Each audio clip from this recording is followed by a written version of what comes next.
You are listening to the Horse Radio Network, part of the Equine Network family. Hi, I'm Sandy Olenek. And I'm Julia Murphy. This is a special broadcast of the Practical Horseman podcast.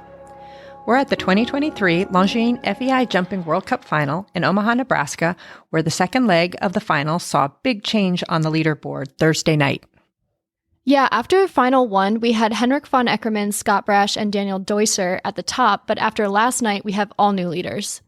Germany's Richard Vogel and United Touch S won the class, while Great Britain's Harry Charles and Balou de Reveton captured second, and Denmark's Andreas Schue and Dark Deluxe claimed third. This is Vogel's first ever World Cup appearance, too, so that was a big night for him. It was. And what I liked about speaking with Richard after his class, as well as the other two riders, is that even though they're great riders, they have some human mistakes. So back in the mixed zone, Richard talked about how he doesn't really get nervous, but that after he finished the hard parts of the first round of Thursday's class, he relaxed a little bit and lost a little focus. So he was riding down the last line, which was a combination to an oxer, I think. And he said that he didn't keep his horse straight, and he even brushed his right leg against the wings of the oxer. So I thought that was something I can definitely relate to when I'm riding. And then Harry Charles talked about how on Wednesday night he actually lost his stirrups and therefore lost some balance. So he was determined not to do it, although he kind of chuckled in the press conference because he actually apparently did in the jump off. So that was kind of funny. And then even Andreas in the jump off, he knew that he had to go really fast to beat Richard's time, and his canter, I think he said, got his horse. If he puts pressure on him, his canter gets a little bit. He didn't say rough, but what happened is they were doing a tight rollback right turn to the second to last fence, and the distance just disappeared, which I definitely can relate to. And they got pretty close to that fence, and his horse just did an amazing job to get over it clear. Yeah, and I really enjoy and respect their honesty at these press conferences because it shows that even the riders at the top of the sport can make mistakes, and it just makes them even more relatable to us riders at home. But before we get into the podcast and hear from these riders at the press conference, I'd like to thank the sponsor of this episode, Silver Honey, and share their message. Want to heal wounds and tough skin conditions faster? Revolutionary Silver Honey Rapid Wound Repair is proven to kill 99.9% of bacteria immediately, so wounds and skin conditions can heal faster and your horse can feel like it never happened. Use Silver Honey on cuts, wounds, rain rot, scratches, sweet itch, and other tough skin conditions. Get healing at silverhoney.com. Now, enjoy the episode. Richard, you've had such a great couple of weeks. Tell us about that horse in particular and how your year's been so far. Yeah, I think basically everyone can see how amazing this horse is. He has such a big stride, which doesn't necessarily make it easy in such a small, delicate indoor. But yeah, he just gives his best and tries his heart out. And in such a jump off now, I was lucky to leave on and leave here and there, stride out. So that suited us. How did you find the first round tonight? It was quite technical. It was pretty technical. There were enough short lines, especially for my horse. So yeah, as I said, I was very, very delighted with my horse, how he handled it. And also in the results, I think you could see that it was a tough enough class, not too easy, not too soft. So I think the course builder did a good job. And were World Cup finals always on your radar for this year? Is it something you've been campaigning towards quite heavily? To be very honest, not so much. I honestly only jumped 2 qualifications back in Europe, and luckily got in. First I wasn't in, but then someone scratched, so I got in. And then actually McLean was the one that said to me, if you have a chance to go, you should try to make the best plan for your horse and go. And that's why I saved him. I was now 4 months with the horse in Wellington. So we've been here in the States, but I saved him the last weeks there. The last 3 weeks in Wellington he didn't jump, and I tried to make the best plan here for the finals, and luckily so far he's in very good shape. Well, I'm sure these guys will have some questions for you, but we'll ask a question or two to these guys first. So, Andreas, coming to you next. Andreas Schue, you're now tied at the top heading forward into that third round. What's kind of going through your mind right now? Do you kind of focus on that, or is it just sticking to the plan and jumping the sort of best you can? Yeah, indeed. Of course, we are super excited and very proud of our horse coming here in super shape. Now we will focus on giving him some nice attention and keep him fit until Saturday evening. And as he jumped here so far and how he did all indoor season, I really believe and hope that he will come out fit and fresh and give me again good rounds on Saturday. And when you were on your way here, did you think that after round 2 you would be sitting in this position at the top? Did you have high hopes, or? Before coming here, I was a little bit afraid from the speed clat yesterday, because my horse is a big, slow horse from nature. But luckily, the course designer built a very, very good course yesterday, and I managed to stay within the top. And today he came out like he did all indoor season and fought for me all the way around, and gave me that clear round that was needed today. And in the first round, what do you think the most technical questions were on the course? What was the hardest bit? No, I think indeed he played with a lot of different things. He asked the horses all the time to stretch and then come back before high big verticals and so. But again, I think having this amount of starters and making 9 clears and giving the horses a good chance, but still challenging, made the course today very good. Perfect. And Hunter, coming to you next. You're sitting here again, still the highest ranked US rider. What's kind of going through your head tonight? I'm just thrilled. I'm thrilled with my horse. She's stronger than ever and has really come this week to play, and she's definitely on the top of her game, and I'm just trying to keep up with her. Round 1 was super, and today she jumped great again and fought hard for me, and we had a little unlucky rail. I was a little deep to jump in the jump off, but she was excellent. I mean, she does seem quite adjustable. Even when you get in deep, she can still get her legs out of the way, and she seems so clever. Yeah, she's very clever and smart, and just gives it her all every time. And we talked about this the other night as well, but you come to this show even when it's not a World Cup Finals. You really like this venue. What's it like coming here and having all those kind of fans cheering for you? I love this horse show. I think the organizers do a great job. Lisa Roskin, Sean Gardner, all of them. And tonight they're working hard to keep that footing fresh. We got an extra drag. They really listen to the riders and always try to do their best to make it accommodating for us. And they always bring a good crowd, which doesn't go unnoticed. And what's your plan coming in for Saturday? Pressure's on? I'm trying to get up to the top 5. I'm working hard to get there, so we'll see. Fingers crossed. So Harry, let's come to you then. Now you're here. So you are the number 1 ranked under 25 in the world, number 15 in the world. You're having quite a good season. And that's a relatively new horse. Tell us a little bit about it and how you've come to have the horse. Well, I don't think I really need to say too much about him. I think from what you saw tonight, he's not really a horse. He's a Pegasus. For sure, the best horse I've ever ridden, and even at 17 years old, still I think one of the best horses in the world. And I've been watching him since when I was growing up as well, and it's just an honour and a privilege to be sat on him. And I love every minute, every time we get to go in the ring. And what made you choose him for your World Cup Finals? Because you've got such a string at the moment. Yeah, he's the best. As simple as that. Pretty simple. It was a pretty easy choice in the end. And how did you find the first round? Was there any bits that you found particularly tricky? I thought today was a fantastic course. It walked okay. I didn't think it was actually overly big, but it rode more difficult than it walked, I found. And we got a great result. A lot of good guys yesterday didn't quite have the result they wanted today, which was good for me. I think it made a really exciting competition. Richard, could you take us for the ride with you for your jump off and tell us what your plan was for each fence? Yeah, so the plan was to start with enough rhythm towards number 1 and kind of angle it already towards the right, so I don't, get too much on the outside track. And then for number 2, I wanted to take a bit time in terms of having enough space, because I really planned to do 8 up there, which is long enough, but the big stride of my horse had to get there. Then, honestly, I actually like to do 6 in a roll back to the wall, but it wasn't really there, so I had to do 7 to jump enough on the left to get the 5 into the double. The 1 stride got short for him. He put a lot of effort in there to clear the oxer out. Then I wanted to take a bit time in the rollback because that fence came down a lot. It was a delicate fence already in the first round and also in the jump off. And then the 7 to the last was pretty easy for me because he has such a big stride. Sorry, I hope somebody hasn't already asked Andreas this question. I think your horse is very beautiful, I have to say. But when you were in your jump off, you turned to the second last fence on an incredibly difficult stride.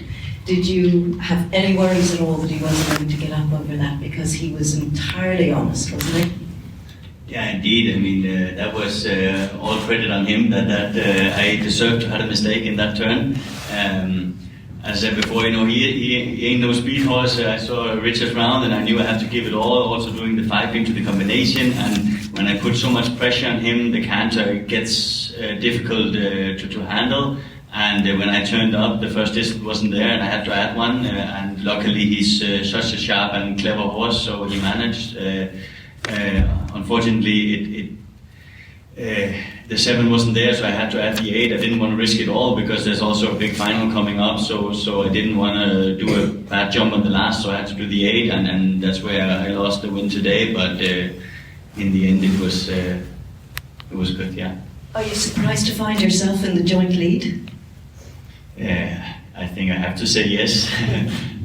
But when you see his record, all indoor season, he jumped 5, 6 World Cups and Herzogenbosch and Geneva, and I think he's been clear in most or maximum 1 down. He's such a consistent and clever, careful horse.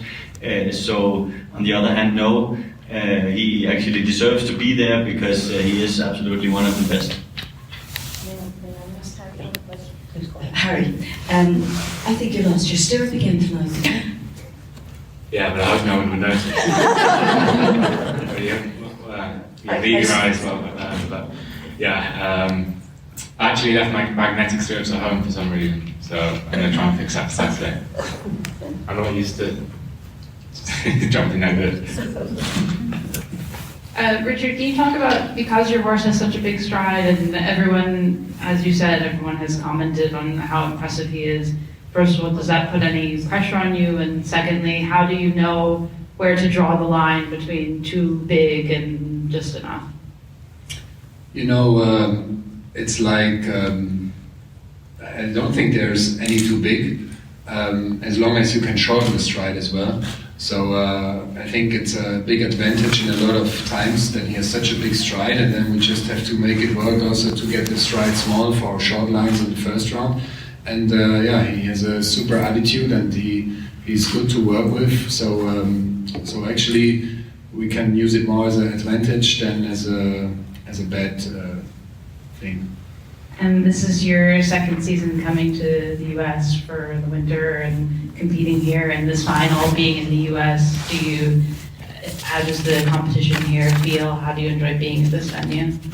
Yeah, I have to say in Wellington there's always very competitive people, and it challenges you every week.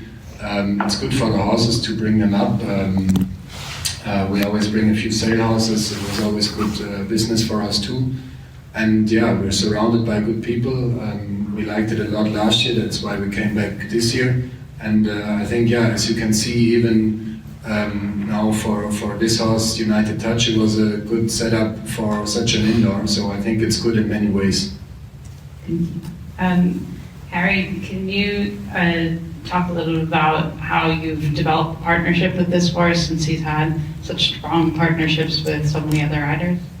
Yeah, he came to me around Christmas time and he had a nice little break after the WEG. So to be honest, for the first month I just rode him in a hackamore and just took him around the fields. We didn't even come to a jump until the end of January, and then we went to the Liba. Started off just 2 bigger classes there, and went straight to Bordeaux in the World Cup and finished 4th. The plan was, when he came, was for his final, but the problem was I only had 1 World Cup to qualify him, so luckily it went very good in Bordeaux, and honestly, he doesn't take, he's such an amazing horse. It's not been difficult to get to know him at all, so just incredibly grateful to have the opportunity to ride him. Is he what you expected based on watching him before? Better. Yeah, every day and more. Andres, can you talk a little about your partnership with your horse? How long you guys have been together? He seems just very special to you. Yeah, he's very special. We bought him, he's bred in Denmark, where we're from, and we bought him as a 5-year-old. And my wife took her time educating him because he was so careful, so sharp as a young horse, so he really needed the time. And then just before he turned 9, I took him over and brought him up in classes, and since then we have jumped, I would say, almost everywhere. We jumped the Olympics, World Championships, European Championships, now the World Cup final. So of course when you have a horse 7 years and he keeps on delivering for you and giving us so many adventures, you will of course you are really, really grateful, because not many riders will have a horse like that. And what do you think of the venue here? No, I think they put up just perfect show for all of us. The organizers has done perfectly from when we arrived in Liège until we sit here. Everything has been manageable, just perfect. Good condition, good plan. As you said here on the side, they take perfect care of the ground. All season in Europe it's been exciting, because Omaha has been mentioned 100 times, and of course for us it's a big thing to go overseas and jump on the other side. Of course it's very nice to come here, and everybody is just so nice to us. And Hunter, can you just talk about your plan going into today based on where you were after the speed class and this being the cumulative championship? Yeah, my goal was just to keep it consistent, obviously go for a clear round and make it to the jump off. I was really hoping to get into the top 5. I had a kind of a silly mistake and got a little too deep for the vertical on the rollback turn and the jump off, but my horse feels great. She feels ready for Saturday, and hopefully we can get there. Feels great. We have the USA team here, which is always an added bonus. They take really good care of us, and Robert and Lizzie, and they make it a team event with a lot of support, which I'm always very grateful for. Thank you. So 2 questions for Richard. Did we see the fastest gear you have in United in the prize giving tonight? Or can he go even faster than that? To be honest, I was afraid to test the fastest gear, so I can't tell you how many gears are left, but I'd say there is more left. So, could you explain, you've been extremely successful this winter in Europe and here in Wellington, in the States as well. Is there one or few factors that have made your career go boom this winter? Well, the biggest factor for sure is to have such great horses. And then not much less of a factor is the great team I have behind me. So those 2 things actually makes us riders. You can only be as good as the team behind you, and you're only a good rider if you have a good horse too. So I'm lucky to have both of this for the moment. And what I enjoyed a lot also now in this winter season, to train with McLean and see a bit his side of thinking and how he plans towards shows and how he walks a course, and every step he takes he thinks about first, and that helped me a lot because I'm naturally more kind of an instinct rider and don't try to overthink it. So it's a very good combination for me to see his way of doing it and get a bit more into the whole planning. So I benefit a lot of his support. Richard, how did you find this horse, and has he always been as sensational as he was tonight? Yeah, the horse always was kind of famous in Germany. As a 5-year-old, he was second at the German Young Horse Championship already. And then the horse made its way a bit, got older. And I got him half a year ago. And to be honest, then everyone thought the horse is a bit too slow, and no one knows if he can really, scope-wise for sure he can jump everything, but also is he clever enough in technical courses and stuff.